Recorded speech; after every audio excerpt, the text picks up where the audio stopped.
Bismillahirrahmanirrahim. Assalamu alaikum wa rahmatullahi wa barakatuh. This is the class number 11, the Seerah class. نحمد ونصلي على رسوله الكريم أما بعد رب زدني علما رب اشرح لي صدري ويسر لي أمري واحلل عقدة من لساني يفقهوا قولي اللهم صل وسلم على نبينا محمد.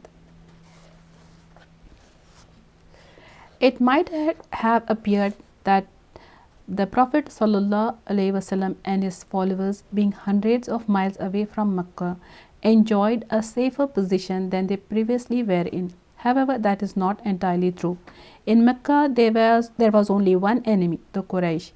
In Medina, despite having the strategic advantage of possessing an entire city, two new hostile forces arose, particularly after the Battle of Badr. The first and the most dangerous of these enemies came from within. There were still several Arabs in Medina who clung to idol worship and detested Islam, such as Abdullah ibn Ubay and his followers. However, after the victory at Badr, most of them professed to be Muslim, at least outwardly. It was clear from their behavior that true faith had not entered their hearts, but they saw a political advantage of pretending to be a Muslim. Several verses of the Quran were revealed, informing the true Muslims of the threat this group of hypocrites posed to the community. However, the Prophet never singled out anyone and taught his followers to judge people by their actions, since only Allah knows their real intentions. Many of these hypocrites secretly conspired with the Quraysh by night, while praying side by side with the Muslims by day. The second threat came from the Jewish tribes that had lived both inside and around Medina for centuries. They used to live in well-built fortresses that had been constructed to protect them from the majority Arab population. The Jews were the closest to the Muslims in the fundamentals of their faith. They only worshipped Allah and believed in all the prophets up to Musa alayhi salam. The Quran respectfully referred to them along with the Christians as people of the book, Ahlul Kitab, since they possessed a scripture that originated from Allah. Upon arriving in Medina, the Prophet had made a treaty with the Jewish tribes to clearly define relations between them and the Muslims. Among the main elements of the agreement were both the Muslims and the Jews were free to practice their own religion. They would mutually support one another in case a foreign enemy attacked, and no treaty would be made with the Quraysh against the Muslims. Some of the Jews even accepted Islam. One of the leading rabbis of Medina, Abdullah ibn Salam by name, believed that the Messenger of Allah was mentioned in the Torah. However, upon his conversion, he was insulted by the members of his own community. Many of the Jews looked down upon the Prophet due to their ancestral pride. They were from the lineage of Ishaq alayhi salam, while Muhammad sallallahu alaihi wasallam was from the lineage of Ismail.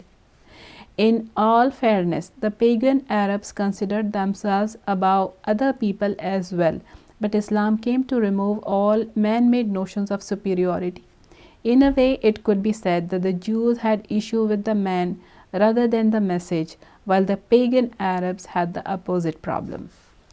But the Prophet continued to teach the Muslims to behave respectfully with them. A revelation later came that Muslims are allowed to eat meat slaughtered by the people of the book and even intermarry with them.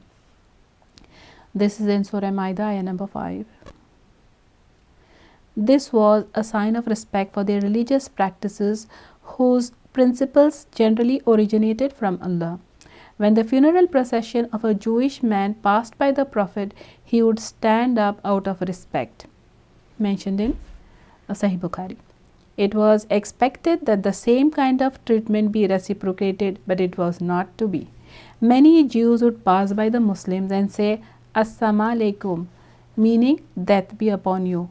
It was a twist of the phrase that Muslims used to greet each other, Assalamu alaikum, meaning peace be upon you. When the Prophet's second wife, Aisha radiallahu anha, heard them, she would frustratingly respond, death be on you and may Allah curse you. But the Prophet taught her to remain calm and simply respond with, to you too.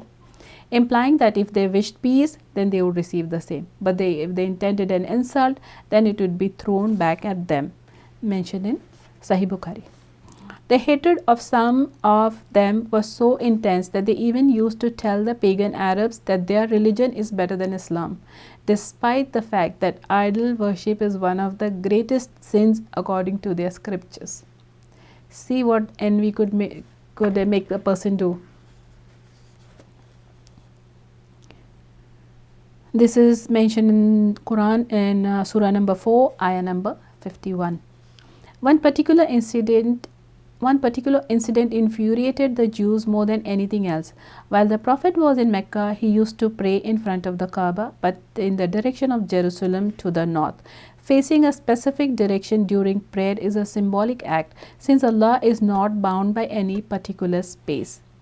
This is Surah number 2, ayah number 177 in the Quran.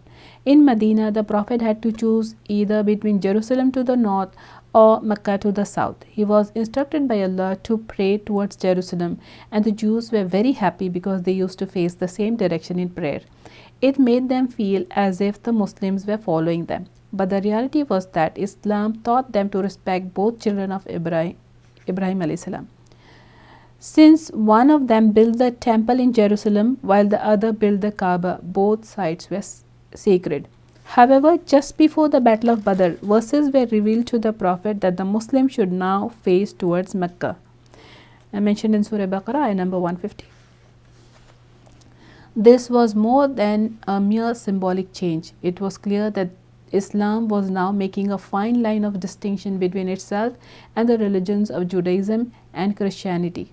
Islam was not merely a copy, as some might wrongly assume, but a reconnection with the message of Ibrahim alayhi salam, which had been lost for so many generations. It also made it clear that Mecca was not lost, but rather the Kaaba would be cleansed of idolatry in the very near future. It strengthened the resolve of the Muslims while upsetting both the Jews and the Quraysh. A few months after Badr, the Prophet ﷺ received intelligence that the Jews from the tribe of Kainuka, who lived inside Medina, were planning to break their covenant.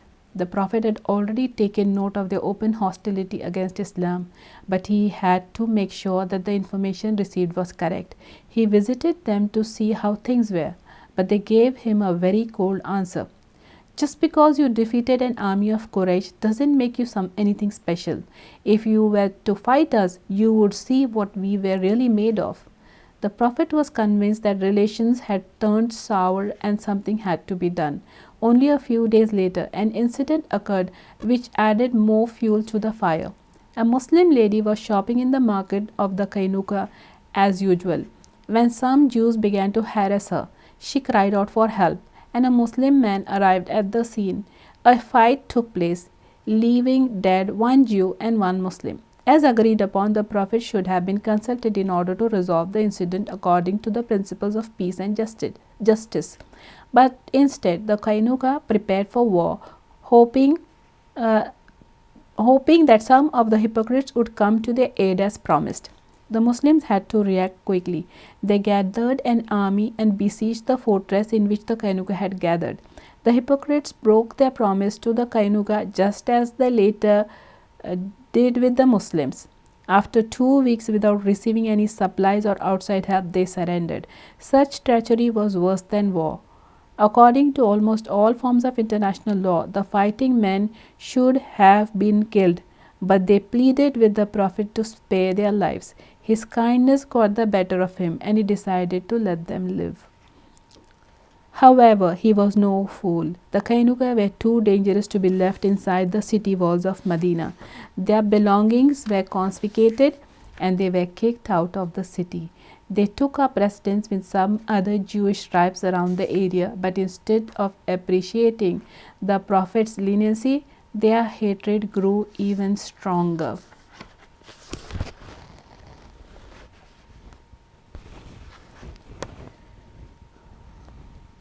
Meanwhile, Abu Sufyan was still smarting over the defeat at Badr.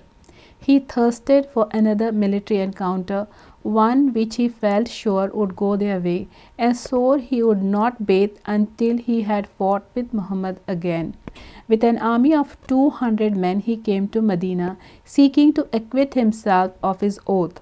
Intent on spreading destruction, they raided a settlement named Arid, hacked and burned a number of precious date trees, and got away after killing 2 of the Ansar.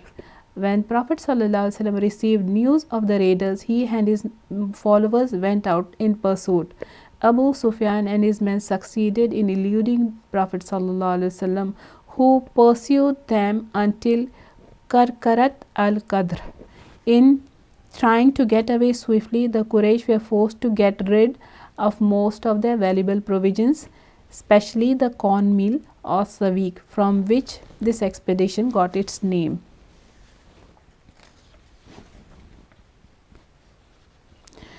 Expedition of Qarda.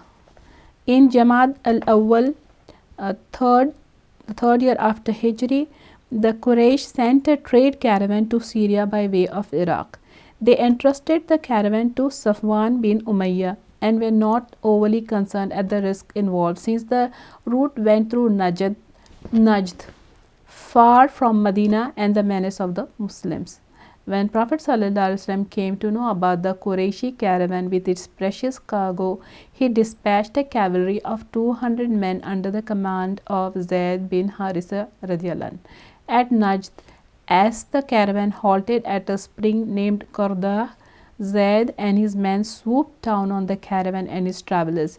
Even though the men managed to flee, their possessions fell into the hands of the Muslims, as did the caravan guide Furat bin Hayyan. The humane treatment Furat experienced at the hands of his captors so impressed him that he became Muslim.